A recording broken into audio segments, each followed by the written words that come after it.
마가복음 5장 21절에서 34절 말씀입니다. 말씀이 길죠? 한 절씩 큰 소리로 교독하도록 하겠습니다. 예수께서 배를 타시고 다시 맞은편으로 건너가시니 큰 무리가 그에게로 모이거늘 이에 바닷가에 계시더니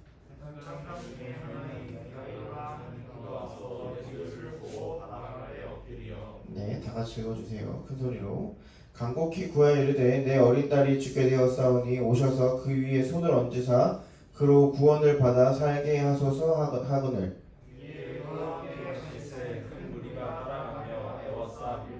열두 해를 혈루증으로 알아온 한 여자가 있어 많은 의사에게 많은 괴로움을 받았고 가진 것도 다 허비하였을 때 아무 소용이 없고 오히려 더 중요하여 전해.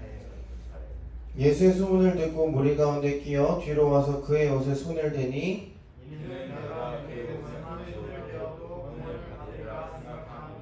이에 그의 혈류 근원이 곧 마름에 병이 나은 줄을 몸에 깨달으니라. 예수께서 그 능력이 자기에게 나타난 줄을 곧 스스로 아시고 우리 가운데서 돌이켜 말씀하시되 누가 내 옷에 손을 대었느냐 하시니 제자들이 여짜오되 무리가 에어싸 미는 것을 보시며 누가 내게 손을 대었느냐 물으시나이까 하되 예수께서 이 일을 행한 여자를 물어보고 돌아오시니 여자가 자기에게 이루어진 일을 알고 두려워하며 떨며 와서 그 앞에 엎드려 모든 사실을 여쭈니 예수께서 이르시되 딸아 내 믿음이 너를 구원하였으니 평안히 가라 내 병에서 고여 건강할지어다. 아멘. 오늘 같이 말씀 제목 읽어보도록 하겠습니다. 시작. 엎드림이라는 제목으로 오늘 말씀을 나누려고 합니다. 이 본문을 기억하는 친구들이 있을 수 있겠지만 작년에 우리가 겨울에 수련회를 할 때 작년, 그쵸? 1년도 훨씬 지난 작년 겨울 수련회를 할 때 주제였던 말씀이었습니다. 이 혈류증을 앓던 이 여인의 모습이 그때 수련회 주제였었는데요. 오늘 본문을 보면서 이 두 사람의 모습을 보고 또 그 사람들의 믿음을 통해서 우리의 믿음이 어디를 향하고 있는지 우리가 함께 살펴봤으면 좋겠습니다. 오늘 예배를 통해서 우리의 믿음이 온전히 하나님만 향하기를 주님의 이름으로 축복합니다. 자, 오늘 본문을 간단히 한번 보기 전에 우리 여기 계신 분들 좀 활기차게 예배를 임했으면 좋겠습니다. 멍 때리지 마시고요. 저를 집중해 주시면 좋을 것 같습니다. 자, 야이로라는 회당장이 있었습니다. 회당장이 뭐 하는 사람일까요? 진수야. 회당장. 다미야 혹시 회당장 뭐 누군지 알아요? 몰라요. 세경이 알아요? 높은 사람. 아, 높은 사람. 그쵸. 누구? 시연. 회당장이 누구예요? 우리 신학과에 원서 접수를 하신.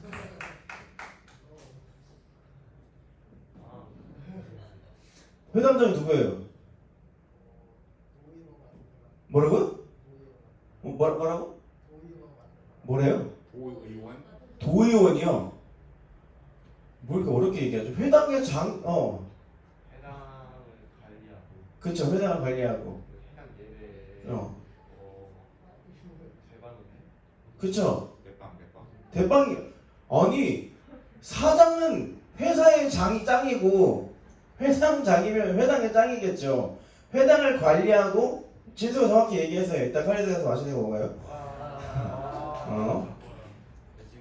회당에서 뭘 하냐면 예배를 드리는 곳이에요. 그 당시에는 성전이 예루살렘에만 있었으니까 각 지방마다 회당이 있었는데 그 회당에서 예배를 드리는 것을 진행을 하던 사람이 회당장이었어요. 그러니까 예배 뭐 재물들을 관리하기도 하고 예배를 집례하는 그런 사람이었는데 이 사람이 지금 무릎을 꿇었어요. 왜 무릎을 꿇었냐면 지금 자기 딸이 죽게 생겼거든요. 자기 딸이 죽게 생겼어서 예수님 앞에 구해달라고 제발 우리 딸 좀 살려달라고 예수님 앞에 이 사람이 무릎을 꿇었어요. 이게 왜 대단한 이야기냐면 당시 사람들은 하나님 앞에만 무릎을 꿇게 돼 있었어요. 하나님 앞에만 엎드려 절하게 돼 있었습니다.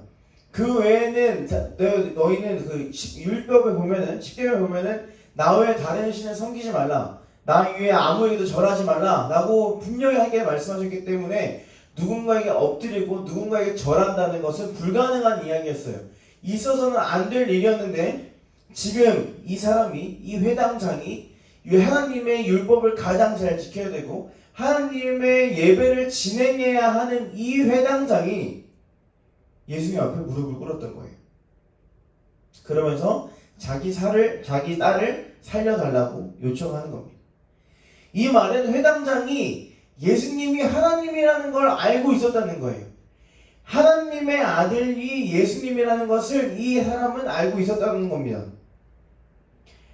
당시 사람들은 예수님을 기적을 행하던 사람, 아픈 사람을 치유해주는 사람, 놀라운 일을 행하는 사람, 그냥 사람 정도로 생각했는데 이 회당장은 하나님으로 생각했다는 거예요. 그래서 무릎을 꿇었습니다. 23절 같이 한번 읽어볼까요? 23절입니다. 큰 목소리로 시작. 간곡히 구하려되 내 어린 딸이 죽게 되었사오니 오셔서 그 위에 손을 얹으사 그로 구원을 받아 살게 하소서 하거늘. 자, 그 위에 당신이 손을 얹어 주시기만 하시면, 당신께서 손을 얹어 주시기만 하시면 우리 딸이 살아날 겁니다. 그러니까 같이 가주세요. 그런데 예수님 뭐라 하세요? 그래, 같이 가보자 말씀하시고 이제 가는 중입니다. 사랑하는 여러분, 야이로의 믿음의 방향은 복음의 방향이 있었던 거예요. 야이로의 그 회당장의 그 믿음의 방향은 온전히 하나님께 속해 있었다는 거예요. 예수님이라면 하실 수 있어. 하나님의 아들인, 그리고 하나님이신 예수님이 손을 얹기만 하시면 내 딸이 살아날 수 있어. 그 믿음이 그 회당장의 야이로에게 있었다는 거예요. 예수님은 그런 능력이 있으신 분이었다는 것을 믿었던 거예요. 그리고 그 방향으로 엎드렸습니다. 사랑하는 여러분, 여러분의 방향도, 여러분의 믿음의 방향도 하나님이기를 소망합니다. 여러분들의 믿음의 방향도 복음이기를 소망합니다. 여러분들도 오늘 말씀의 야이로처럼 예수님 앞에 엎드리는 여러분들이 되길 주님의 이름으로 축복합니다. 자, 그 길에 오늘의 본문의 주인공, 혈루병에 걸린 여인이 등장하죠. 우리 여자친구들은 한 달에 한 번 마법에 걸린다고 이야기하는데 월경이라고 하죠. 그런데 혈루병은 1년 내내 365일 내내 언제 어떻게 피가 흐를지 몰랐어요. 그 피가 멈추지 않고 365일 내내 이루어졌고 이 병을 12해 동안 겪었대요. 전도사님의 관점이 아니라 율법의 관점으로 봤을 때 매우 더러운 사람이었어요. 왜냐하면 여자의 역할을 하지 못했기 때문이에요. 부정한 자였습니다. 그 여자가 만지면 깨끗한 것도 더러워지게 여겼고, 그 여자가 가는 장소면 깨끗한 장소라고 할지라도 그 여자가 왔다 갔기 때문에 더러운 장소로 변하게 됐습니다. 그렇게 사람들이 인식하고 있었어요. 그 당시 그 여자를 보는, 혈류병을 가진 여자들을 보는 사회적인 인식이었습니다. 그런데 이 여인이 많은 무리를 뚫고 예수님께로 나아가요. 왜 그랬을까요? 28절 같이 한번 읽어보도록 하죠. 시작. 이는 내가 그의 옷에만 손을 대어도 구원을 받으리라 생각함이려라. 아멘. 뭐라고요? 이 여자는 예수님의 옷에만 손을 대도 자기가 나을 거라고 생각했던 거예요. 아, 내가 이 옷에만 손을 대도 예수님의 내가 직접 안수를 받지 못하더라도 예수님 옷만이라도 내가 잡으면 스치기만 하더라도 내가 이 병이 나을 거야. 예수님 그런 능력이 있으셔. 그 믿음이 있었다는 겁니다. 자신이 더러운 사람이잖아요. 내가 만지면 깨끗한 것도 더럽다고, 이게 더러운 게 정가가 된다고 여겨지는 그 상황에서 예수님이 하나님이 아니면 내 이 더러운 죄가, 이 부정한 게 그 사람에게 전달되는 그런 무책임한 상황이 있을 수 있음에도 불구하고 그 믿음을 가지고 만졌던 거예요.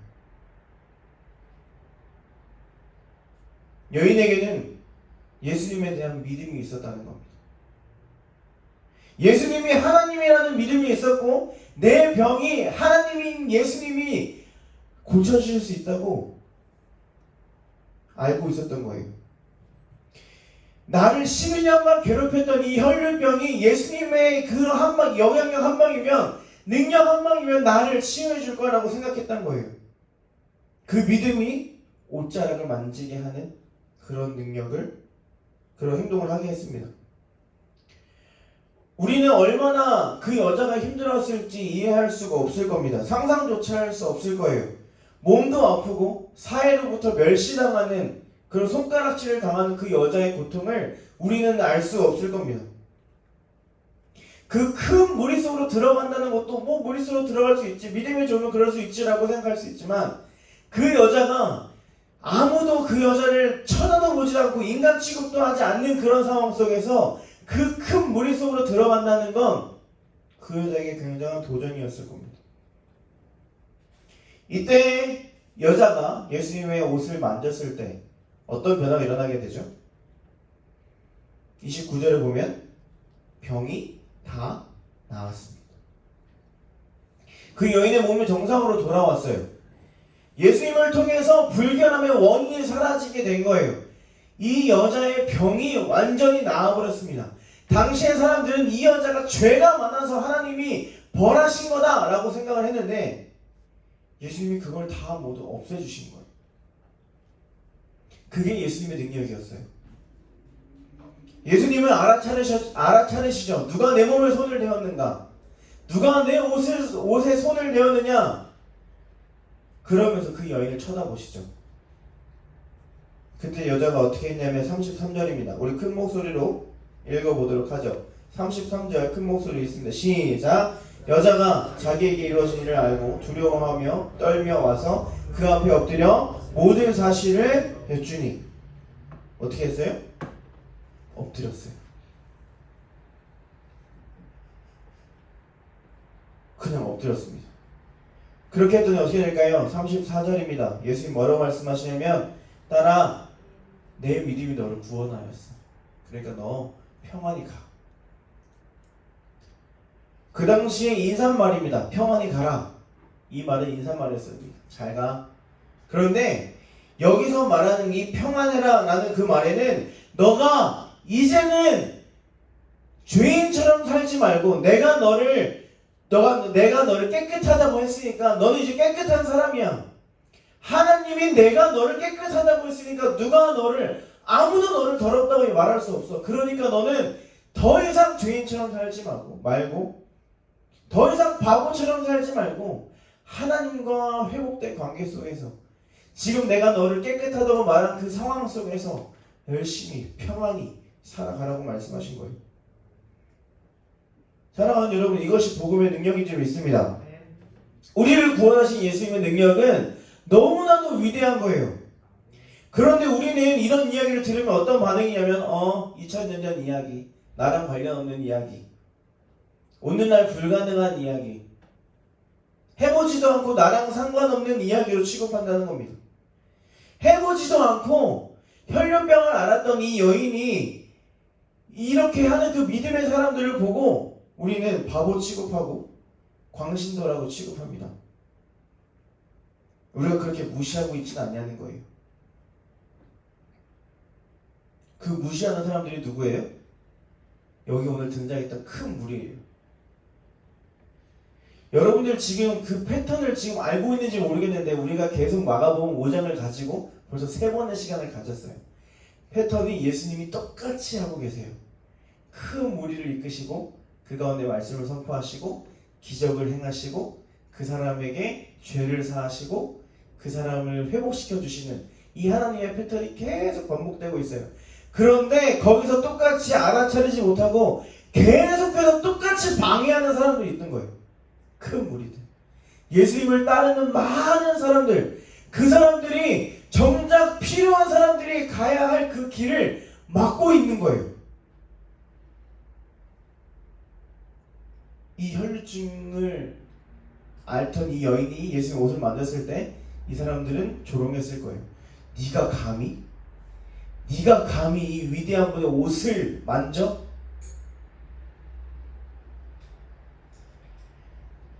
오늘날 전사님 너무 마음 아픈 것 중에 하나가, 전도사님도 어릴 때는 막 그런 마음이 있었어요. 어떻게 교회 다니면서 술을 마셔? 어떻게 교회 다니면서 주일 성수를 안 해? 어떻게 교회 다니면서 담배를 펴? 어떻게 교회 다니면서 수요 예배를 안 나와? 어떻게 교회 다니면서 금요 예배도 안 나오고 새벽 기도도 안 나와? 그런 막 마음에 불타오르는 게 있었어요. 중요하죠. 술 안 먹고 담배 안 피고 주일 예배 모두 참석하고 거짓말하지 말고 세상 가운데 보이는 모습이 굉장히 중요합니다. 예수님이 그렇게 하라고 말씀하셨어요. 그런데 그렇게 하지 않는 사람들이 교회로 나오고자 하는 그런 모습을 큰 무리들이 맡고 있다는 거예요. 자칭 예수님을 따른다고 하는 사람들이. 넌 술 먹으니까 예수님 곁에 못 와. 넌 담배 피니까 예수님 곁에 못 와. 너는 부모님 말씀 잘 안 들으니까 예수님 곁에 올 수 없어. 너는 주일 성수도 못하는 놈이 무슨 예수님이 너와 함께 하셔? 넌 헌금 많이 안 하면 예수님 너랑 함께 하지 않아. 넌 찬양할 때 뛰면서 열정적으로 찬양하지 않으니까 하나님 너에게 은혜 주시지 않을 거야. 누가 큰 무리예요? 교회 다니는 사람들이 큰 무리였던 거예요.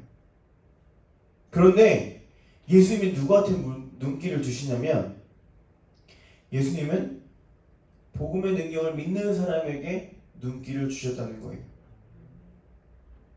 저는 교회 다니는 사람들 나쁘다는 이야기를 하는 게 아니에요. 여러분도 너무 착해요. 그런데 우리의 열심이, 예수님을 따르는 그 열심이 때로는 잘못된 방향을 나타낼 수도 있다는 거죠. 그런데 그 가운데서 예수님은 복음의 능력을 믿는 사람에게 눈길을 주셨다는 거예요. 예수님이 나를 구원해 주실 하나님이라는 것을 믿는 사람에게 눈길을 주셨어요. 예수님 앞에 엎드린 사람, 그 사람을 구원하셨다는 거예요. 예수님의 그 믿음을 따라가는 사람, 예수님의 그 십자가의 길을 똑같이 따라가는 사람, 그 사람에게 눈길을 주셨다고요. 예수님을 따라오는 사람들에게 눈길을 주지 않으시고 그 수많은 무리에게 눈길을 주신 것이 아니라 그 한 사람, 믿음의 발걸음을 옮겼던 그 한 사람, 그 한 사람을 구원하셨다는 거예요. 오늘 말씀의 제목 엎드림입니다. 엎드린다는 것은 무엇을 뜻할까요? 가운. 엎드린다는 게 뭘 뜻해요? 그게 무슨 의미예요? 내가 가훈이한테 엎드렸어요. 가훈이 앞에서, 발 앞에서. 무슨 뜻이에요? 미친 사람? 시연에게 한 번 더 기회를 주죠. 너 면접 가서 분명 물어볼 겁니다. 하나님 앞에 엎드린다는 의미가 뭘까요? 낮아진. 애매한데 우리 지수 카리스마 한번 더. 세경이 카리스마 한번 먹을래요? 엎드린다는 뜻이 뭐예요? 엎드린다는 뜻이요? 잡고 엎드린다. 나 얘기할 수 있다. 지훈아. 뭐? 그쵸. 너 이따 카리스 먹어요. 엎드린다는 표현은 복종한다는 거예요. 무슨 말이냐? 내 모든 것을 포기하겠다는 이야기. 항복이요. 제 뜻 없습니다. 항복입니다. 그런 뜻을 가지고 있는 거예요. 내가 가진 생각, 내가 가진 능력, 내가 가진 환경 다 내려놓겠습니다. 내 배경 따위 전혀 중요하지 않습니다. 내가 회당장인 건 전혀 중요하지 않아요. 내가 여태까지 12년 동안 혈류병을 앓고 멸시받았던 사람인 건 중요하지 않아요. 지금 내가 당신 앞에 엎드립니다. 나의 구원자이신 예수님, 내가 당신 앞에 엎드리겠습니다. 그 고백이었다는 거예요.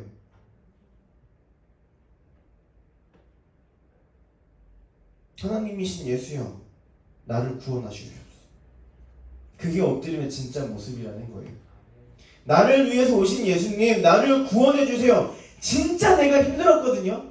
진짜 내가 사람들한테 멸시받으면서 12년 동안 그렇게 힘들게 살았는데, 아니 내 몸도 힘들어 죽겠는데 사람들이 저를 거의 쓰레기 취급했어요. 사람들이 저를 사람 취급하지 않고 벌레 취급했어요. 예수님. 그렇게 말하지 않아도 예수님은 아셨던 거예요. 엎드린 거 하나로. 사랑하는 여러분, 예수님은 여러분들의 엎드림을 기다리고 계십니다. 엎드려 보면 알죠? 이 책상에 엎드리는 거 말고 진짜 무릎 꿇고 엎드려 본 친구들 알겠지만 힘을 빼야 돼요. 힘 안 빼면 어떻게 되는지 알아요? 얼굴에 피가 쏠리고 얼굴이 터지려고 그러네요. 힘을 다 빼고 엎드리는 게 진짜 엎드리는 거예요. 원래 성경에서 말하는 엎드림은 뭐냐면 무릎 꿇고 엎드리는 게 아니에요. 이거 맞춤 카리스. 아니 다 말한 것 같은데. 이거 내가 누구한테 이야기한 적이 있어요. 성경에서 엎드리는 게 뭘까요?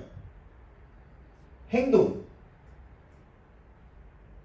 주연아, 카리스 한번 먹을까? 어떻게 엎드려야 돼요?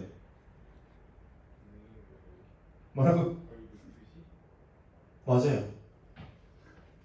눕는 거예요.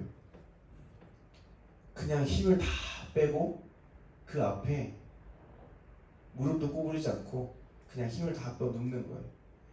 내 힘의 전부를 무릎을 꼬부린다는 자체에 힘이 들어가니까 힘을 다 빼고 눕는 거예요. 그게 자복하는 겁니다. 우리는 그렇게 힘을 다 빼야 된다는 거예요. 내 멋대로 신앙 말고 내가 능력 있다 착각하면서 나 공부 잘해, 나 능력 있어, 나 지구랑 좋아, 나 너무 능력 있는 사람이야, 그거 믿고 그렇게 살아가는, 그러다 힘들 때 예수님 찾는, 그러다 힘들 때만 하나님 찾는 그런 종교적인 신앙 말고, 큰 무리의 신앙 말고, 내가 힘들 때만 예수님 찾는 그런 종교인의 모습이 아니라 하나님이 내 인격적인 주인 되신다는 그 모습으로 살아가는 여러분 되길 소망합니다.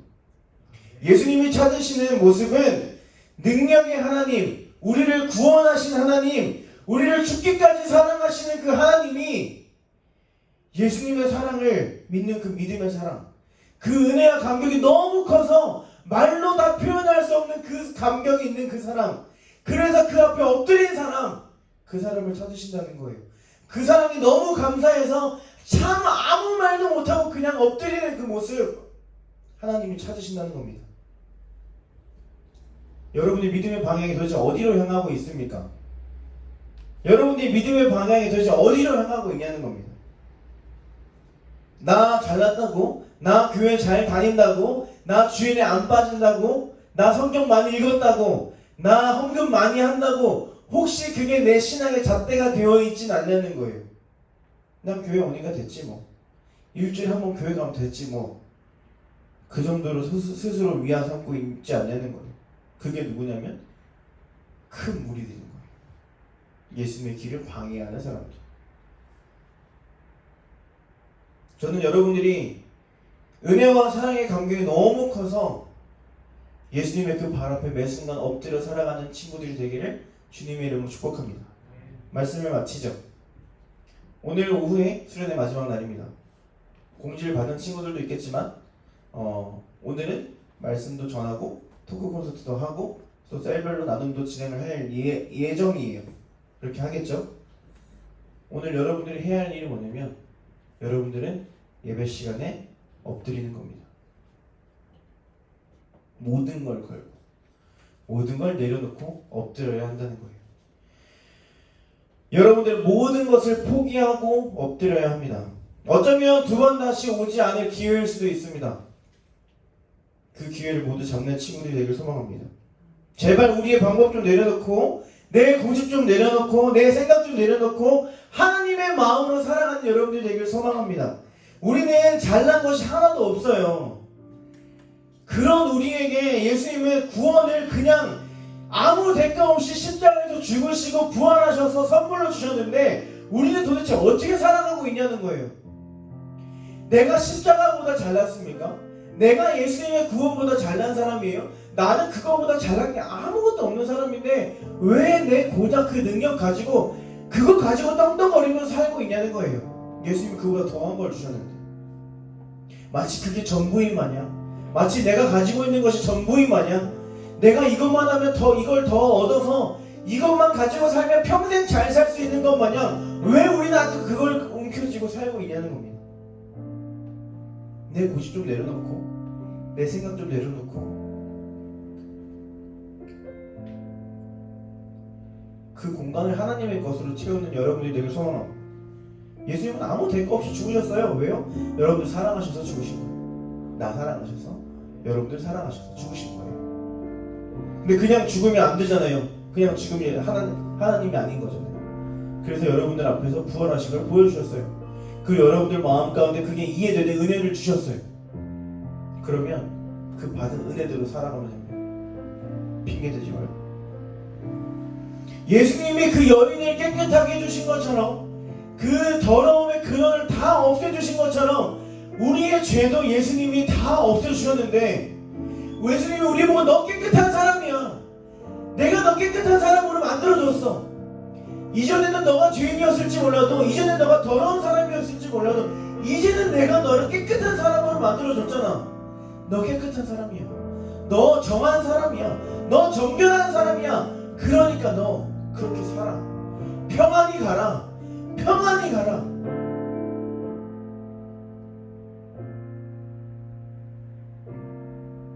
그런데 왜 우리는 스스로 더럽다고 여기는 걸까요? 왜 우리는 스스로 계속 죄를 지으면서 스스로 더럽다고 하고 있냐는 겁니다. 예수의 피로 구원받은 여러분, 예수의 피로 죄에서 건져냄을 받은 여러분, 여러분들의 믿음의 시선이 하늘을 향하기를 소망합니다. 여러분들의 시선이, 여러분들의 믿음의 방향이 오직 복음이기를 소망합니다. 예수의 피로 죄로부터 완전한 건져냄을 받은 여러분, 그 받은 은혜대로 살아가는 여러분들을 축복합니다. 여러분들 믿음의 시선이 온전히 하나님과의 그 관계 속에서 회복된 삶을 살아가길 소망해요. 단순히 육체적인 변화, 상황적인 변화만 바라고 내가 힘든 상황, 내 고난 상황에서 건져내기만을 바라는 그런 큰 무리의 신앙, 종교인의 신앙이 아니라, 내 하나님이 진짜 내 하나님이 아버지시고 내가 하나님을 아버지라 부를 수 있는 그 은혜를 받은 여러분, 진짜 아버지에게 하듯이, 내 가족에게 하듯이 그 하나님께 은혜를 구했으면 좋겠습니다. 진짜 하나님과의 관계 회복을 위해서 그 앞에 무릎 꿇고 엎드리며 나아가는 여러분들이 되길 소망합니다. 그때 하나님이 말씀하십니다. 원서가, 너 믿음이 너를 구원했어. 그러니까 앞으로 평안히 살아. 내가 너와 함께 할 거야. 그렇게 말씀하십니다. 이 말씀을 붙잡고 살아가는 여러분 되길 소망합니다. 평안히 가라, 네 믿음이 너를 구원했다. 이 말을 하나님으로부터 들을 수 있는 그 신앙을 소유한 우리 중고등과 되기를 주님의 이름으로 축복합니다. 그렇게 살아갈 때 여기 있는 친구들 모두가 함께 천국에서 만날 줄 믿습니다. 기도하겠습니다. 하나님, 우리가 예수의 피로 구원을 받았는데, 예수의 능력으로 구원을 받았는데, 자꾸 우리는 우리 능력으로, 우리의 환경으로, 내가 열심히 해서 하나님께 구원을 받았다고 착각하고 살 때가 많습니다. 그래서 우리 힘도 못 빼고 우리 멋대로 신앙생활 할 때가 너무 많습니다. 주님, 우리의 주인 되시는 주님, 내 종이 아니라 진짜 내 주인 되시는 주님, 우리의 삶을 통째로 인도해 주시고 우리가 그 앞에 엎드리며 항복할 수 있도록 주님 인도해 주옵소서. 복종하게 해 주시옵소서. 주의 말씀대로 따라 살아가는 우리 모두가 되게 해 주시옵소서. 주님께서 우리의 모든 상황 가운데 함께 하실 줄 믿습니다. 또 오늘 수련회 마지막 날입니다. 모든 친구가 함께하게 하시고 많은 친구들이 함께하게 하셔서 하나님 앞에 엎드리며 나아가는 귀한 시간이 되기를 소망합니다. 주님께서 우리 모든 상황 가운데 함께 하실 줄 믿사오며 예수님의 이름으로 기도합니다.